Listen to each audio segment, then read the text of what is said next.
এই সমস্ত বেভারেজ কোম্পানিগুলো নাকি তারা ফ্রিজ মানে কোকাকোলা নাকি ফ্রিজ প্রোভাইড করে, তো মুজু বা অন্য আদার্স যে কোম্পানিগুলো আছে তারা কিন্তু ফ্রিজ প্রোভাইড করতে পারে না, কারণ হচ্ছে তারা কিন্তু ছোট ছোট কোম্পানি। আর কোকাকোলা কিন্তু অনেক বৃহৎ একটা কোম্পানি, যার কারণে তারা ফ্রিজ যেহেতু প্রোভাইড করতে পারে, এই জন্য তাদের ফ্রিজের মধ্যে তারা একটা শর্ত দেয়, নির্দিষ্ট পরিমাণ তাদের পণ্য রাখতে হবে, আদারওয়াইজ অন্যগুলো রাখা যাবে না। এর মাঝে আবার তারা করছে কি, মুজু যেন না রাখে সেজন্য তারা বিশেষভাবে তাদেরকে নির্দেশনা দিচ্ছে, যার ফলে দেখেন যে মুজু কিন্তু এখন ফ্রিজে থাকে না, ফ্রিজের বাইরে থাকে। যাই হোক, আমি যে প্রশ্নটা আসছিলাম, এই যে হঠাৎ করে যে দেখলেন যে মুজু এখন বাজারে মাঝখানে কিছুদিন বন্ধ ছিল, তো এটা একটা রিসার্চ করতে গিয়ে একটা জিনিস দেখলাম, এভারেজ কোম্পানিগুলোর মধ্যে কোকাকোলা হচ্ছে সর্বপ্রথম বাংলাদেশে আমদানি করে, মানে তৈরি হয় বাংলাদেশে।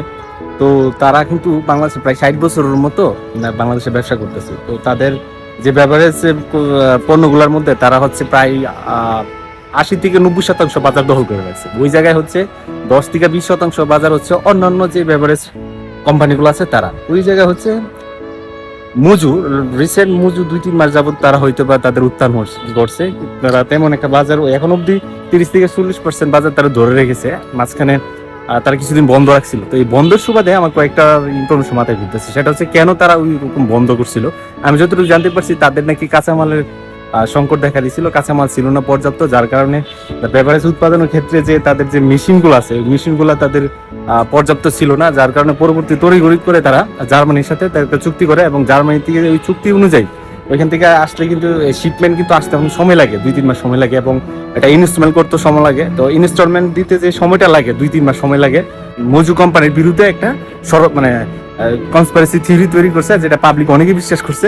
মজু কোম্পানি নাকি তারা ওই ফিলিস্তিনিদেরকে টাকা দেয় না, তারা 1 টাকা করে যে নেয় ওইগুলো টাকা তারা দেয় না, ইত্যাদি ইত্যাদি নানা ধরনের ষড়যন্ত্র হচ্ছে। ফ্যাক্টরি যে মালামালগুলো, কাঁচামালগুলা বা হচ্ছে ফ্যাক্টরি যে যন্ত্রগুলো, এগুলো কিন্তু ইনস্টলমেন্ট করতে একটা নির্দিষ্ট সময় লাগে। তো ওই সময়ের ভিতরে কিন্তু তাদের বিরুদ্ধে কনস্পিরেসি শুরু হয়ে গেছে।